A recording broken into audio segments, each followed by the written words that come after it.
Good morning. It is Tuesday, June 15th, 2021. Let it be known this morning, we're going to talk to an ambitious Washington, D.C. lawyer whose goal is to topple the popular Carl Racine if Carl Racine decides to run again for D.C. Attorney General. We speak with Attorney General hopeful Ryan Jones. But first, of course, let us start with the news. On Monday, the Supreme Court ruled that those convicted of possessing small amounts of crack cocaine are prohibited from seeking sentence reductions.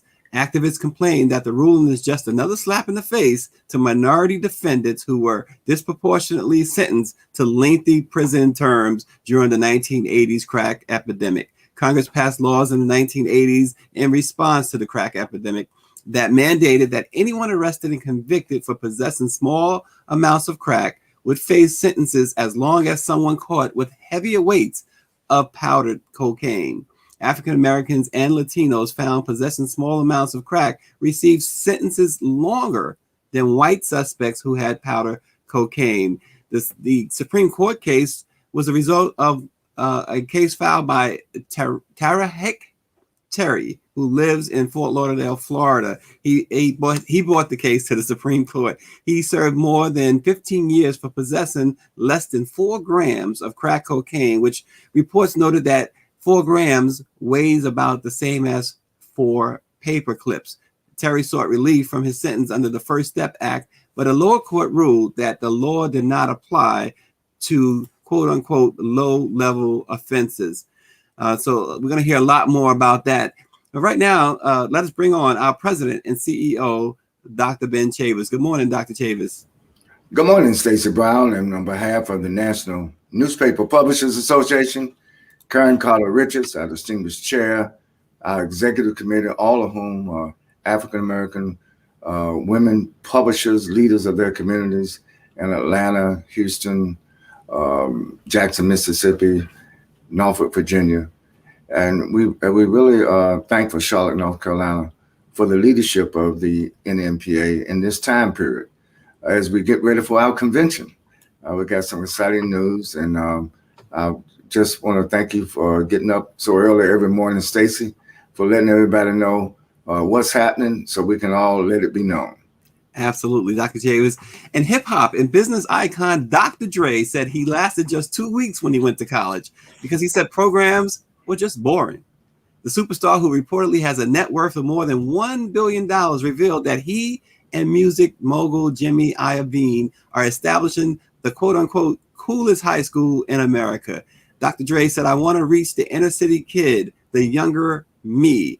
Here's a place that you can go where there's something that you can learn that you're really interested in." The concept has been approved by the Los Angeles Unified School District, which is the nation's the second largest school system, I should say. More than 80% of students are Latino and African American, and about the same number come from low-income families. The school will be located at Audubon Middle School in Leimert Park, a longtime Black cultural hub, but in a larger community where many Black and Latino students have struggled with low achievement. The new school will be a magnet, meaning that students can apply from across the whole district. Transportation will be provided for those outside the local area. The school will enjoy high-tech equipment, and it will have projects with private industry. So Dr. Dre is, again, Dr. Chavis, he's putting his money where his mouth is. He's helping the young ones. He said in his own words, he looked back to his childhood, Dr. Chavis, and he said, "Hey, I want to make school more interesting so these new generation can make it through." Well, education is the key to liberation, and there are many pathways to getting a good education. The point is what Dr. Dre is saying, education is important.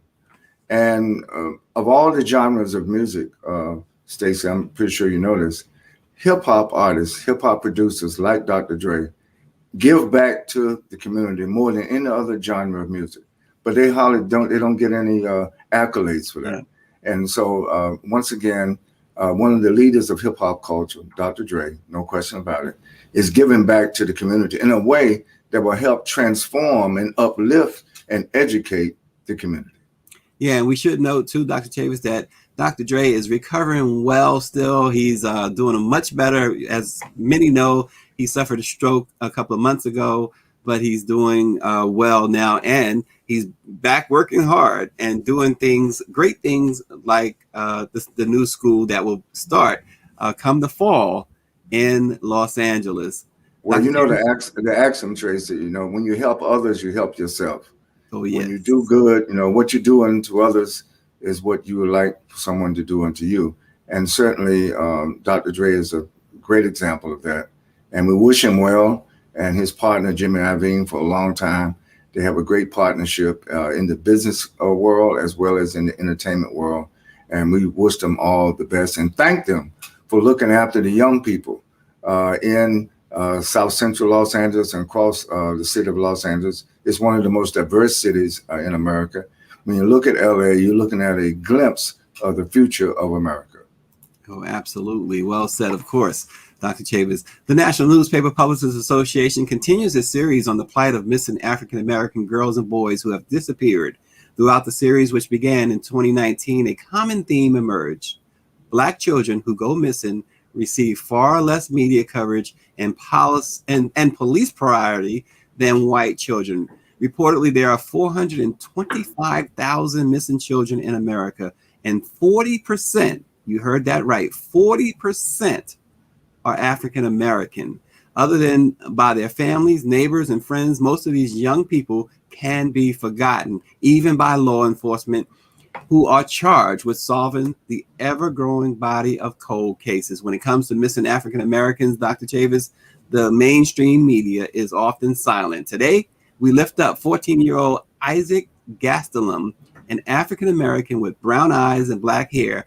He hails from Oliver Springs, Tennessee. Isaac is 5 foot tall and 150 pounds, according to the National Center for Missing and Exploited Children. Isaac may still be in the local area, they said, or he may have traveled to California or Michigan. He has been missing since May 12th of this year. We also lift up 15-year-old Aaliyah Hardridge of Ottawa, Kansas. She's been missing since last week, and Aaliyah is 5'7". She weighs 195 pounds. She has brown eyes and black hair.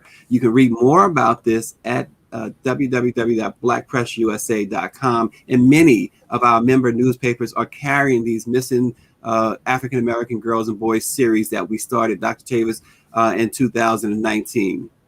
I'm so proud of the Black press, and thank you, Stacey, for your journalism, for your investigative journalism to help make this a national issue. Because before we started doing the series back in 2019, hardly the media was not paying attention to it. And again, this is the leadership of the Black press of America. And we're going to continue to lift up our missing children. You know, we can't afford to have one child in our community not knowing where that child is. So there are thousands and thousands and thousands. And the list seems to be growing, Stacey. So we're going to have to redouble our efforts. And we thank all of our member publishers of the NNPA who are carrying missing Black children stories from the NNPA. Yeah, and Dr. Chavis, I'll take it one further. Dare I say that since we started this series, even last year, there's been 3 U.S. Marshal operations that have recovered missing children. And, you know, there hasn't been much attention, as you said, until we decided that this was something that we had to do as a public service. So my hat's off to you, Dr. Chavis, and the leadership, Claudette Perry and Karen Carter Richards and the executive team, because without you, Dr. Chavis, taking the lead, we wouldn't be doing this series. So hats off to you and the NNPA's leadership for this. And this is so important, and we have to keep it going. These children, you know, we can't forget them. Mainstream media has forgotten them, and by and large, the authorities have forgotten these children. They're not just runaways, Dr. Chavis. These children have been taken from their homes. Absolutely. And part of systemic racism in America is the weight and the challenges and the discrimination and the pressure and the targeting. You know, African Americans are targeted. Our children are targeted. Our young men are targeted. Our young women are targeted. Our senior citizens are targeted. I mean, you know, we have to protect ourselves. And the greatest form of protection is education. Be aware of your surroundings, beware of your environment. And a lot of parents today, particularly Black parents, Stacey, they don't let their children out of the house alone. You go as a group. You just cannot afford to make yourself vulnerable to a hostile, racist society. Absolutely. I want to say good morning to Lynn Spivey and Michelle Madison, to my wife, Shanae Brown, of course. Michelle, T.D. Sanders is watching, Dr. Chavis, and so is David Youngblood. Omaha Star. We're looking forward to having her on the program. David Youngblood is watching. Cheryl Smith is watching, and we're looking forward to having her. And Bobby Henry is watching. We're looking forward to having all of our publishers next week on the program. Joni King, good morning, and everyone else who's watching. But we also want to say good morning to our special guest, Ryan Jones, an attorney and candidate for the D.C. Attorney General's office. Good morning, Ryan Jones. Good morning, Stacey. Good morning, Dr. Chavis. How are you? Attorney Jones, good morning, and thank you for your leadership, sir. Thank you so much. Honored to be here. Ryan, before we even talk about your campaign for Attorney General in D.C., which is a very important, all Attorney General's positions are important, but D.C. carries more significance, it seems, than most. But before we talk about that, how about what you've been doing in that community? It's been amazing to see this attorney, Dr. Chavis. Yesterday we had the privilege of talking to and about Ben Crump, and we know what he's done nationally. But what Ryan Jones is doing locally, we applaud you, Ryan Jones. But what is your impetus? What drives Ryan Jones? Well, for my campaign, living through 2020, we watched horrible atrocities happening to certain people during a time when life was being highlighted as being very precious. We were losing tons of life, and we still saw that Black lives weren't valued. And I was out in DC, we marched, we protested, and as the summer went on, I decided that to make the real difference, I would run. And I would make my voice heard this way through my campaign and implement the laws and execute them in office so that we're not having to protest the same things in the years to come. So I can't sit back and not try. Yeah. And Ryan, we saw obviously back on January 6th, a day that we will always remember, like we remember 9/11. And we saw too something interesting. Now you're running for DC Attorney General, but we saw that DC was limited in what it could do. The mayor was limited in her powers because of where that incident took place. Is there anything that office could have done or could do in the future to intervene when something like this happens? I think it's interesting. The effective home rule, it gives a separation of powers to the federal government, meaning the Attorney General's office in DC only has a limited jurisdiction over certain crimes. However, in an instance like this, there's federal property and then there's DC property.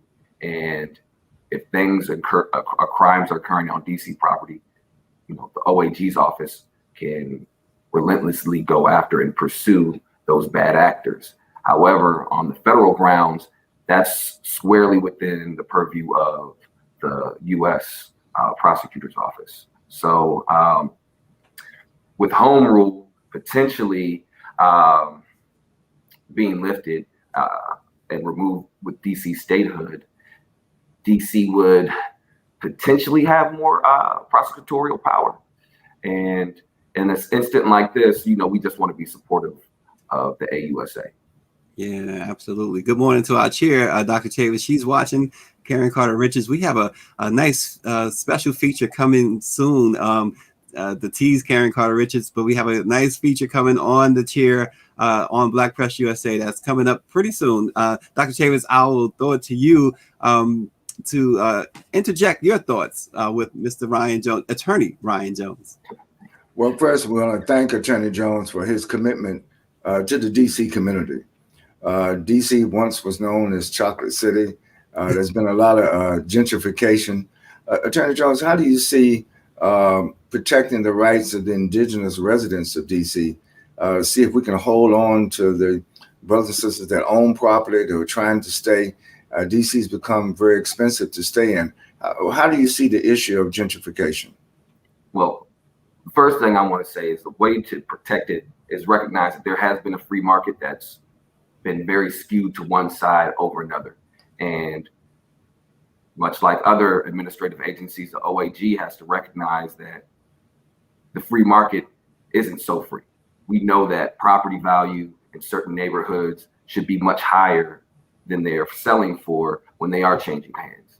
So look, you want to sell a property, give the fair value for it. We know that people are buying homes at a depressed price and then turning it back over and making far more money. And that prevents that person who the house is transferred from to stay in DC because the prices keep going up, right? So the OAG's office needs to step in, say, give this person a fair market value for their property. And that could kind of curb the gentrification issue that's occurring.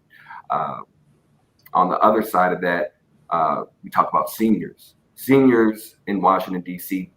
many times don't have wills, and that will prevents them from being able to pass their property on to their family and establish a good foundation for financial stability going forward for the coming generations. That's critical. I think that society is too sophisticated to not allow everyone who's 65 and older to have a will, especially if you own property. And seniors are viciously sought after by people who are taking advantage of their age, their health, and lack of support, right? So people intentionally go after seniors and offer them numbers that they had no idea they would be owed. But then when they turn around, they can't do anything with that check in Washington, D.C. because the cost of living has gone up. Well, and just so our viewers know, OAG is the Office of the Attorney General. Dr. Right. Chambers, you were going to say something? Well, I was just going to say that the role of attorney generals in every state is very important.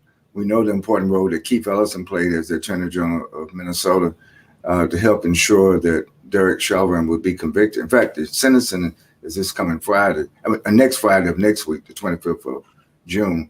But what I wanted to ask Attorney Jones, the importance of DC statehood. Tell us, is the momentum from a grassroots level building for statehood? Give our viewers across the nation the importance of understanding that DC becomes the 51st state. You will be a state attorney general, and we will have 2 senators from DC that are voting senators, and as well as a member of Congress that votes. So tell us the importance from your perspective of the residents of DC of statehood. So on our license plates for years, it would say taxation without representation. And with the pandemic, we watched how DC was shortchanged with the federal dollars that it received. And our population is greater than 2 states.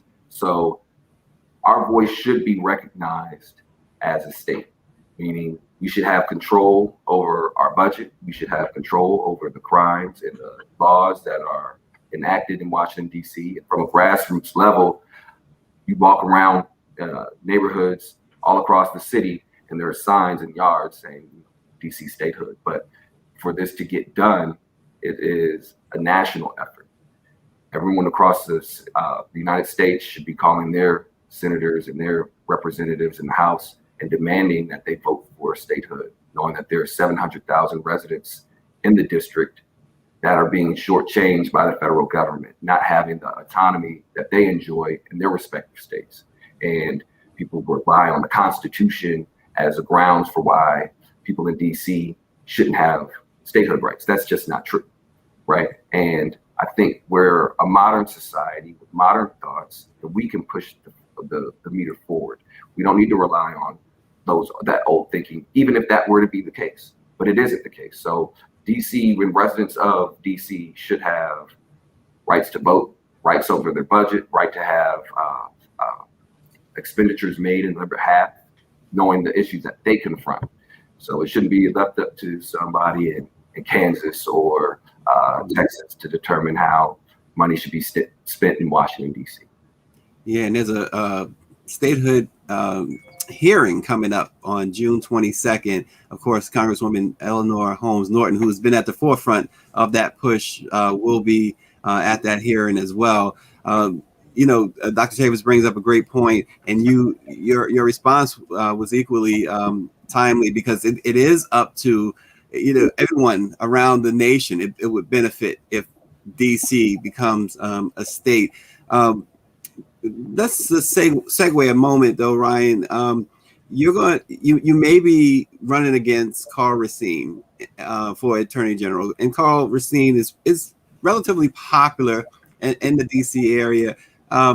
If he decides to run, what's your strategy? Can you just give us a hint of what your strategy is? I mean, I know you don't want to lay it all out, but give us a hint of what's your strategy going forward, whether or not Carl Racine is in the race or not. Yeah, sure. So, look, there are a couple of things that I really want to do, and I know needs to be done. There needs to be equal access to justice. That's people who are confronting matters that they wouldn't typically be able to be heard in court because of the cost prohibitive nature of taking on legal action. I would, as OAG, in the OAG's office, step in, create a fund to pair private firms with private citizens who don't usually have their rights heard. Nationally, look, they're bad actors that it's well known. If you're doing some harmful act, it causes a uproar nationally. And then you make those bad acts and they cause harm in Washington, D.C., we will use the law to ensure that you can't get away with it.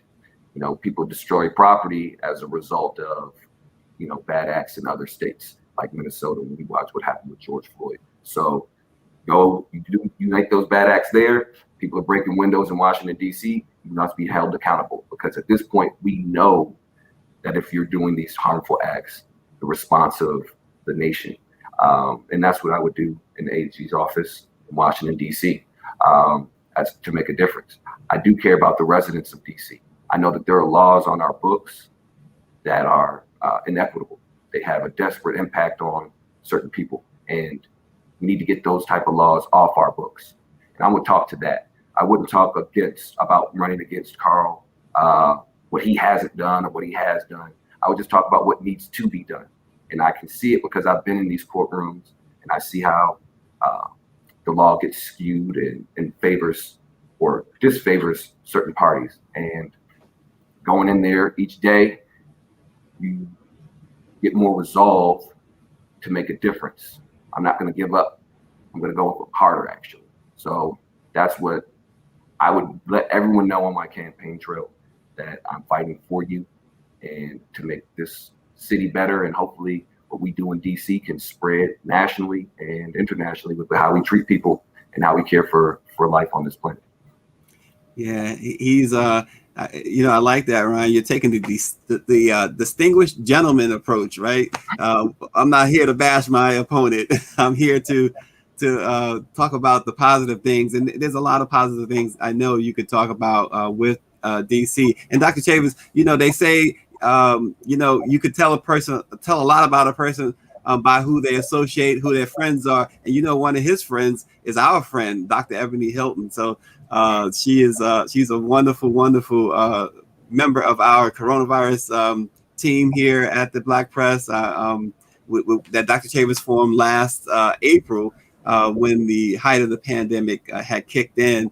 Ryan, so you talked a little bit about seniors, and I know that's a passionate issue for you. Talk about more of the importance of caring for seniors. Mm-hmm. So it's interesting you mentioned that. I've had a matter that's now before the Court of Appeals where a senior was receiving in-home care, and she's now being asked to be taxed, an excise tax, for having an independent contractor care for her. And she's in a tough situation financially, and it doesn't best suit her to be taxed that way. She's subsisting on Medicaid, Medicare, and she can't pay additional money out of her pocket, but she still needs this care. And we have to look at how a certain provision in our unemployment tax code is interpreted to understand whether or not she should be paying out of pocket an additional tax. And I think she shouldn't. And I think those are the types of things where the law doesn't uplift the senior in a critical time. She's subsisting. We don't need to be putting any undue pressure on her financially, which would ramp up her stress and cause her to not enjoy the golden years of her life, even as she's in pain. So those are the types of fights that I'm taking to the highest levels in DC so that we can get the right interpretation to protect our seniors. Yeah. Dr. Chavis? Well, Attorney Jones, we want to thank you for raising these issues. And of course, these issues that are pertinent to the District of Columbia are also pertinent to Maryland, to Virginia, to all the adjacent states, to every state in the United States facing the issues that you've raised. Caring for our young people, caring for our elders, dealing with the gentrification issue, making sure that the law is applied equitably and equally, without racial discrimination, without age discrimination, without any gender discrimination. So I think that we wish you well in your campaign. That's what the Black press is about. We want to make sure that we give an opportunity so there can be a diversity of issues. The last thing I wanted to ask you, Attorney Jones, there's a lot of discussion in corporate America about DEI, diversity, equity, and inclusion. As Attorney General of DC, how would you ensure that everybody's getting a fair chance on the question of diversity, equity, and inclusion in terms of employment and career development? That's an interesting question and an interesting take I'd have to have. You know, businesses have autonomy over their who they hire. I think we have to impress upon businesses that come to DC that there should be a representation of their employment that represents the residents of Washington, DC. You can't come set up business here and then say, oh, there's not enough talent here. Obviously, you came here for a reason. There's a lot of talent here, and you need to make it such that your business supports the residents of Washington, D.C. And there are policies in place that I think that just need to be focused in on and enhanced more, that businesses coming into D.C., they get tax incentives when they hire D.C. residents and residents from certain parts of D.C. We know now where most Black residents reside, people of color reside. You'll get a tax incentive if you hire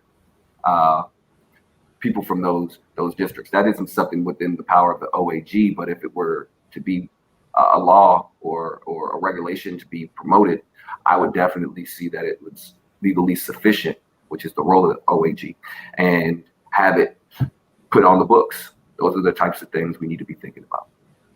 Very good. Thank you.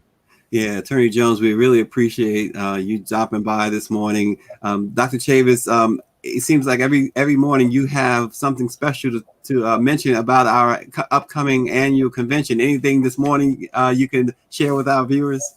Well, I just want to reconfirm that we're giving the Ida B. Wells Freedom Fighting Journalist Award to, now she's 18, last year she was 17-year-old Darnella Frazier from Minneapolis, who took that important video that captured for the world to see the brutal murder of George Floyd. It took a lot of courage for this young sister to take that video with her cell phone. She was recognized by Pulitzer. She got a Pulitzer Prize noted about it. But I also wanted to make sure that the NMPA, the Black Press of America, we're going to give her an award. She will be giving us brief comments at our convention next week. So Darnella Frazier will get one of the NMPA's highest awards at our convention. And of course, Shaka Khan will be performing. The Count Basie Orchestra is going to be recognized. We've got great workshops.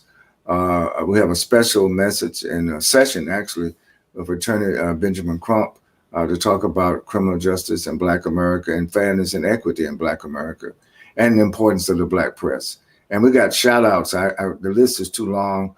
From Jim Clyburn to all of the leaders in the House and the Senate giving remarks about the importance of Black. So this is going to be a celebration, Stacey, of the Black Press of America, the 23rd through the 26th, but particularly the 24th and the 25th of June. Next week, you'll see all this great talent all this great expertise, and the awardees who are rightfully are going to be saluted and awarded with the NMPA's national awards. Yeah, and don't forget, Dr. Fauci. We got a session with him as well, Dr. Chavis. So Yes. virtuenmpa2021.com is where you can register for all of that free. And there's one other thing. I know I got the chair is waiting for me. I just want to confirm that the great gospel composer, great gospel singer, great minister, John P. Key, will be accepting one of our highest awards for his leadership and for his transformative impact in the gospel music industry. I had a long talk with him yesterday. He was so pleased to hear that the NMPA is going to recognize him for his stellar career in gospel music. John P. Key will be with the NMPA at our national convention. Yeah, and as you said, Shaka Khan, Philip Bailey of Earth, Wind, and Fire. It goes on and on. So be there. www.virtuenmpa2021.com is where you can register. It's all free. Thanks to Dr. Chavis, Karen Carter Richards, and the executive team. Our convention is free, and it's the gold standard. According to so many others, last year's convention was the gold standard of all virtual conventions, and we anticipate that they'll say this is the platinum standard this year. Let it be known, in the words of the early 20th century Supreme Court Judge Louis Brandeis, if we desire respect for the law, we must first make the law respectable. We will see you tomorrow.